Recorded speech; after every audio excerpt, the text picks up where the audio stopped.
and then went ahead and connected the Great 3D Uni mount. As you can see, we still have access to our dips, and we have access to the X4R bind underneath there if you wanted to run the smart port for your telemetry, which we'll eventually do. That gives you access to it there. The only other thing I need to do to this is connect the cable SMA to the top plate. Take that off.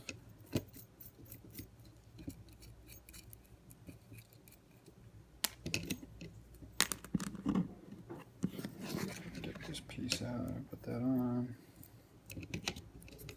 Show it through the hole.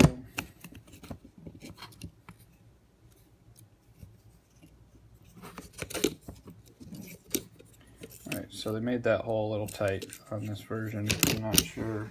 I think it's another problem with the bit that they used. It's just a good nice tolerance. Let me go ahead and clean that hole out, and then we'll be back. Alright, I went ahead and used my Dremel just to open that hole up a little bit. It is pretty tight, so you're going to want to do that also. The cable's a little long, but you know, that happens. You get some slack. I kind of just routed it up to come through here. I'm not using the top plate for anything, so I've got room there. So that's fine. From here, you're going to want to go ahead and put the top plate on. You're going to want to get your bulkhead. Now this bulkhead is actually, it'll fit in there, it'll be a little loose, that's fine. It'll rattle around, but it's not going to come out.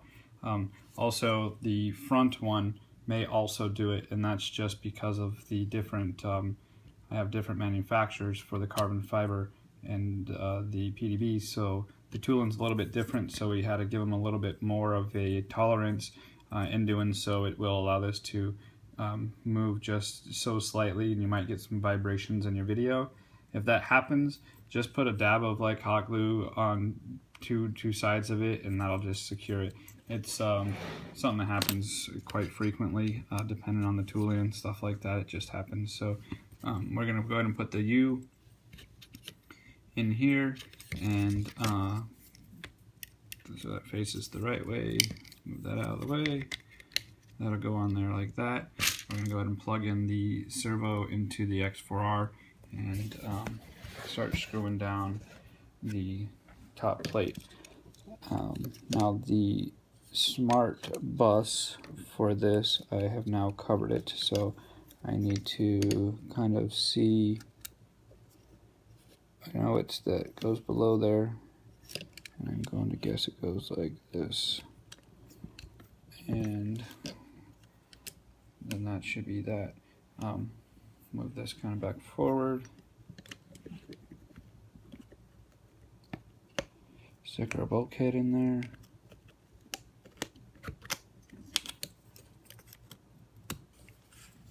This is a really tight fit, so the bulkhead's going to be helpful though, because you're not going to let your battery go forward and crash and smash that flight controller, so you kind of need that piece. I'm going to go ahead and plug my camera in. I'm not going to plug the harness into this yet because I haven't tested that voltage regulator. I don't use the second spot of the camera. It's enough angle for me here. I haven't run into a problem with it. I'm not a 45-degree guy yet. But like I said, you can tilt this back far enough to where you can get the camera to be in the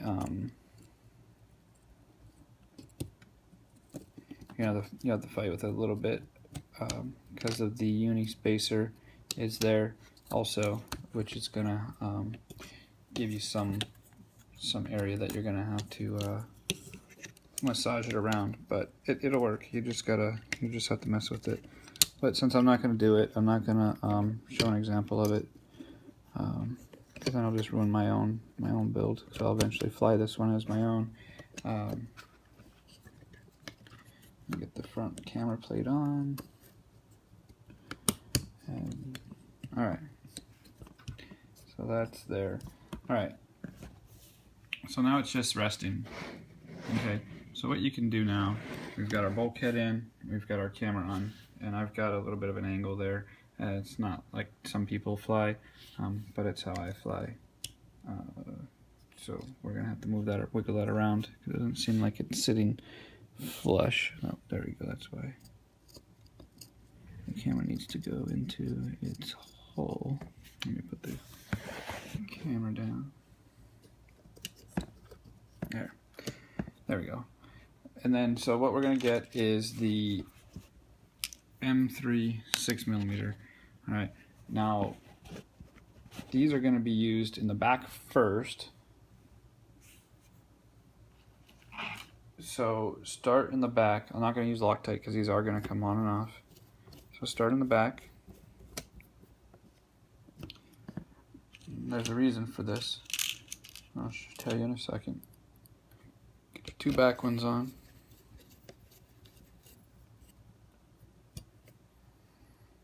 And then what you're going to want to do is get your bumpers, your little bobbins. The bobbins will then go in here like that. And screw those bad boys on if you're going to use them. Some guys might not use them. They don't like the bobbin idea, but that's fine. You don't have to use them. Those that want to can. And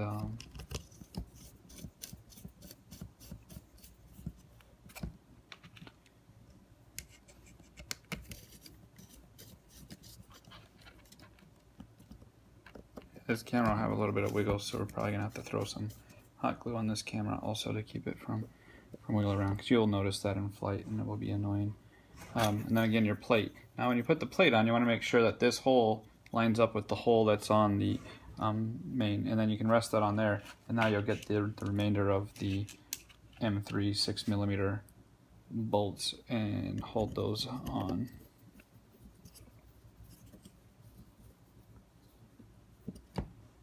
Just like that. Just like that.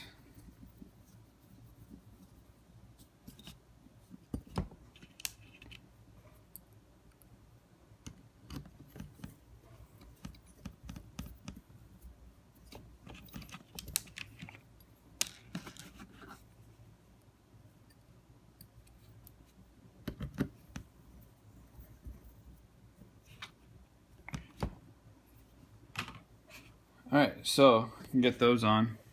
You have those, and now you can, if you want to, I would finish off the LEDs onto the bumpers.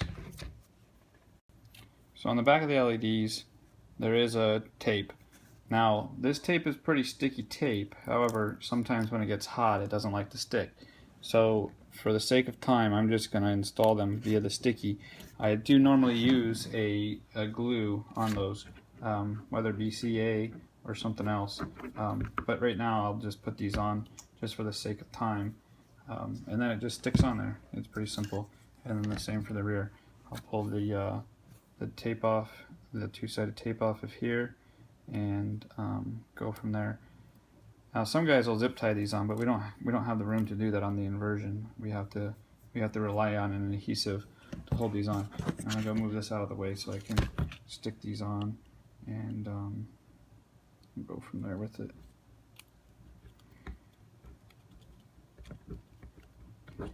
Alright, so these are on. Now you just have to solder them on. Now there's going to be these two pads.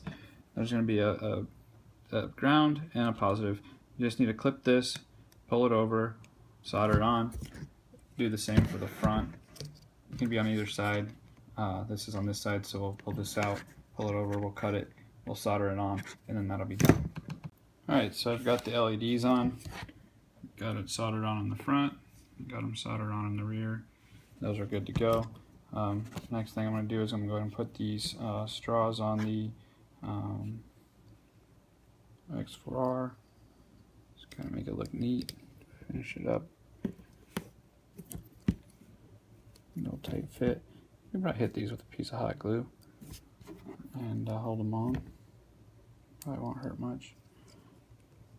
They don't fly off in air and get caught up in a prop.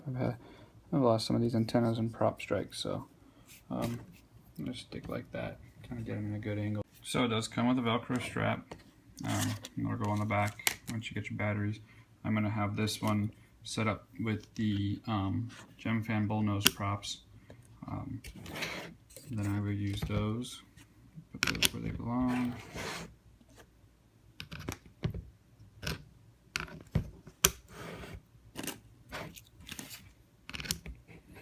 And the last one.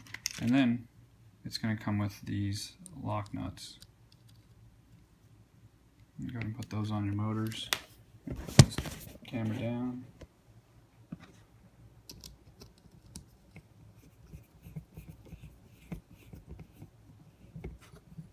I'm not really going to tighten these all the way down, so I'm going to have to take them right back off when I do all my programming. I'm just going to do this for effect.